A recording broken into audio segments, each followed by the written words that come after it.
सोने की चमक देख के अंधा हो जाता हूँ। कुछ नहीं, आपको जानना है मैं चोर कैसे बना? आप बोलो, मैं बोल कर बताऊँ या एक्शन करके दिखाऊँ? कैसेट का जमाना चला गया, एक्शन कर गांडे। हाँ, मैंने भी यही सोचा। आप कितनी इंटेलिजेंट है। एक मिनट हो। व्हाई आर यू क्लोजिंग दरवाजा? डरिए मत, कोई मेरी कहानी चुरा के उसकी फिल्म ना बना दे, इसलिए। ओके ओके ओके, कम कमिंग। आजा ईमानदार, અહીંયા सीट, अपनी स्टोरी सुनाओ। आ गया, एक सेकंड। स्टोरी ज्यादा इमोशनल है। माता जी, एक स्लम डॉग फक्कड़ फैमिली में मैं पैदा हुआ। my God. माँ और 10 भाई बहन, कमाने वाला मैं अकेला। Single earning man. और मेरी माता 24/7 बीमार रहती। भाई बहन निकम्मे, ऊपर से अनपढ़। माँ ने कहा इनकम का सोर्स बढ़ाने के लिए बड़ा कदम उठाओ। पहले मैं घर घर जाके दूध बेचता था, फिर दारू बेचने लगा, लेकिन सोडा जितना पैसा नहीं कमा पाता था। एक बार एक घर में चोरी करते समय आप जैसी एक अच्छी नेक दिल सेठानी मिली। उसके बेटे ने अपने यहाँ नौकर रख दिया। क्या बात है, व्हाट अ कोइंसिडेंस। क्या कहा? कोल्ड यानी जुकाम हो गया? इतना भी नहीं जानता, मतलब दोनों कहानियाँ कितनी मिलती जुलती है ना। दो कहानी जुड़वी बहन है। उसके एक बेटे की नाक पर गुस्सा और मैडम की नाक पर सोने की नथ। सर से पाँव सोने से लदी, ज्वेलरी शोरूम की मॉडल जैसी। वो माता गुस्से में डायन जैसी लगती। Are you indirectly calling me a डायन? होगी आपकी दुश्मन, आप तो देवी हैं। कहाँ वो कहाँ? ऐसी लेडी जिसमें दया ना हो किसी डायन से कम नहीं होती। Now continue. हाँ, एक दिन थोड़ा सा लेट पहुंचा, कुछ 10-12 घंटे। अपनी साइज से ज्यादा गालियां देने लगी। मेरा मूड ऑफ हो गया। मैं सीधा घर गया और घर जाकर मैंने दरवाजे बंद कर दिए। फिर चाकू ढूंढने लगा। मैं डेमो करके दिखाता हूँ आपको। हल्ला मत, यहीं रहना। फिर मैंने ऐसे चाकू उठाया, उस पर भी एक सेब लगा हुआ था। वाओ, बिना खून खराबे के क्राइम शो देखने का क्या मजा हो।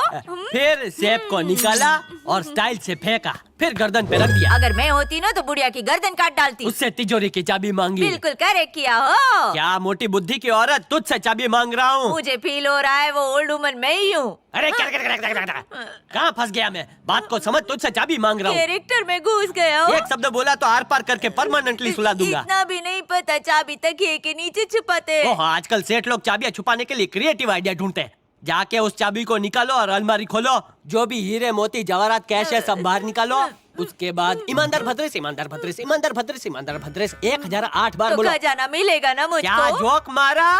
खजाना मिलेगा नहीं, जो है वो भी चला जाएगा। जो कहता हूँ जल्दी करो। डेमो खत्म, चाकू रख दे। मुझे गुस्सा मत दिलाओ। इस चाकू को पकड़ो।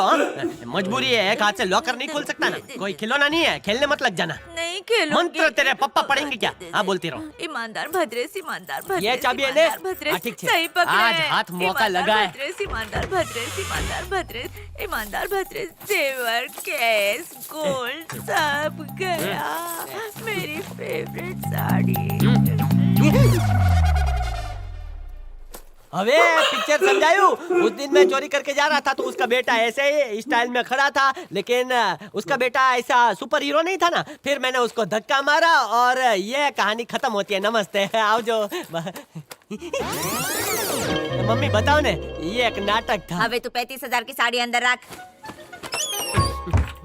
मम्मी ने कहा कि मैं ऐसे चड्डी वाला सक्सेसफुल चोर कैसे बना, तो मैंने कहा कि मैं बोल के बताऊं कि करके। तो उन्होंने बोला करके दिखाओ ना, आजकल टीवी का जमाना है, तो टीवी पे दिखाया। शिवा, इसने मेरे थ्रोट पे चाकू रखा। ये तो मात्र एक संयोग है। वो पिक्चर में बोलते हैं ना कि मेरे को डरा रहा था। सांभळना मम्मी, मेरे को। मैंने बद्दू खबर छे। ओए, यस सर। पूरे घर में सीसीटीवी कैमरा लगाए हैं। तेरा लाइव डेमो मैं इस मोबाइल पर देख रहा था। सीसीटीवी दिखाओ मैं कैसा लगता हूँ। हे मम्मी, हे पापा, हे मर गयो, हे बचाओ। ऐसी हरकत अगर फिर से की ना तो गले से नीचे बुलेट उतारूंगा। तुम्हें तो बहुत क्रिएटिव छो। मम्मी, एक केस के लिए मुझे कुछ दिन बाहर जाना होगा। इस खूनी को यहाँ छोड़ के। डोंट वरी मॉम, चाबियां इसी के हाथ में दे दो। किसी और ने भी चोरी की तो भी इसी को ठोकूंगा। अब तो ठीक है ना? अपना ख्याल रखना। वापस आने तक मेरी बीवी और माँ की सेफ्टी तेरी जिम्मेदारी है। उन्हें कुछ हुआ तो मैं किधर फंस गया? रहीम जिस ट्रेन में था, क्या उसमें कोई कबूतर भी था? जी हाँ सर, जहाँ भी रहीम जाता था दिलबर उसे फॉलो करता था। दिलबर कौन है? रहीम का फेवरेट कबूतर, उसका नाम दिलबर था।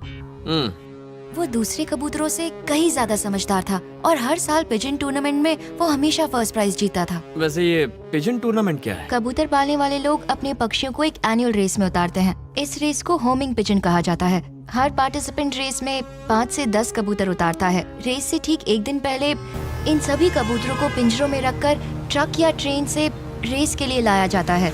हर स्टेट के लोग इस रेस में पार्टिसिपेट करते हैं और अपनी किस्मत आजमाते हैं। जो कबूतर इस रेस में हिस्सा लेंगे उन पर एक टैग लगाया जाता है और फिर उस कोड को नोट कर लिया जाता है।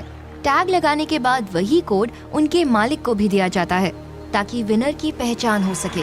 रेस की मंजिल के लिए किसी एक खास शहर को चुना जाता है। वहाँ पर इन सभी पिंजरों को लाइन में रखकर एक साथ खोल दिया जाता है।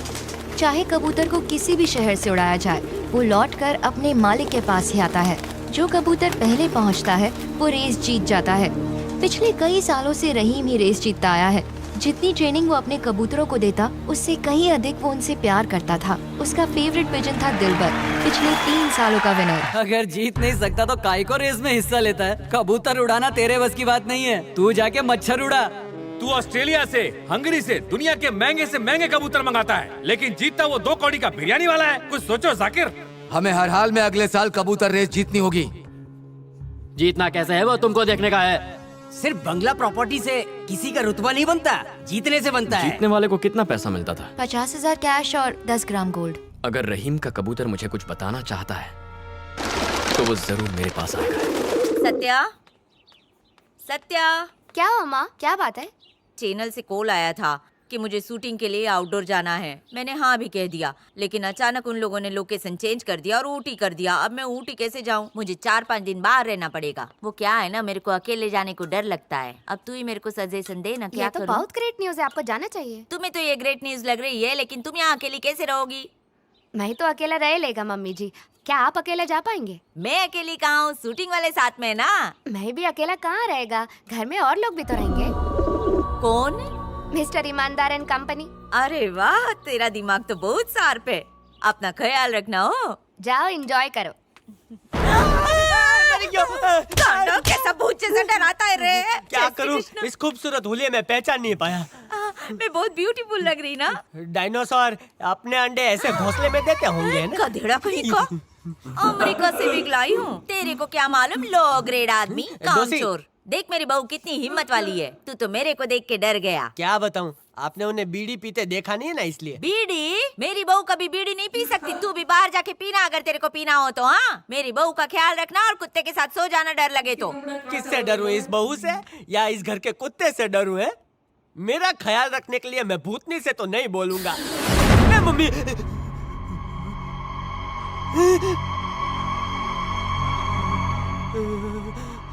दरवाजा अपने आप बंद हो गया।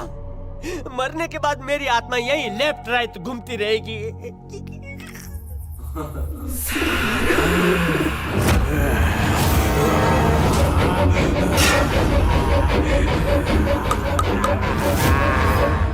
जब मैंने रहीम की माँ से बात की तो उन्होंने बताया कि रहीम मौत के 2 दिन पहले तक काफी टेंशन में था। हाँ सर, अपनी प्रॉब्लम तो मुझे क्यों नहीं बता रहे? खाली फोकट अपना टेंशन तेरे को काय को देगा रे। रहीम के मन में क्या चल रहा था, क्या उसने ये बात तुम्हें कभी नहीं बताई? बहुत जिद करने के बाद उसने अपनी प्रॉब्लम्स मुझसे शेयर की। क्या बताया उसने? रहीम ने एक चोर को रंगे हाथ पकड़ा था। चोर सामान उसके पास छोड़कर वहाँ से भाग गया था। सामान क्या था और किसका? उसने कभी मुझे बताया ही नहीं, बस वो असली ओनर को ढूंढना चाहता था। मतलब रहीम के पास कुछ चोरी का सामान रखा था।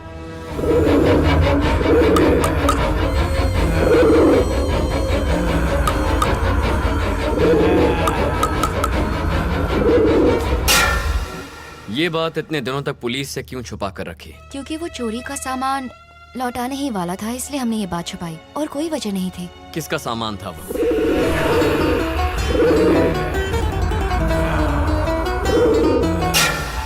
कहाँ रहता था?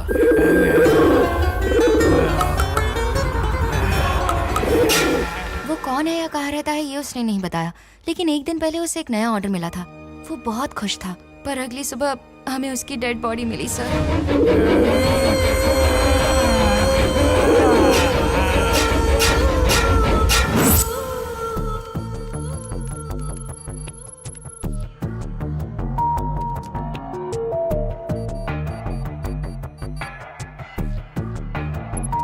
रहीम जिस कंपार्टमेंट में चढ़ा, ब्लाइंड पर्सन के अलावा दूसरा कोई नहीं चढ़ा। अगला स्टेशन प्ले कीजिए।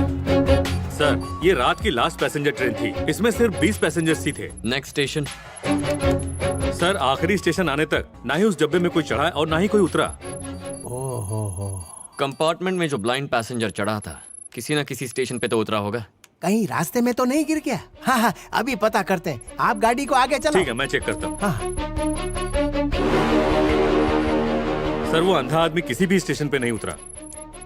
तो उसके उतरने की कोई फुटेज नहीं है। फर्स्ट स्टेशन का फुटेज फिर से चलाना। वो S7 कोच में चढ़ा था सर। रहीम का कंपार्टमेंट नंबर क्या था? S5।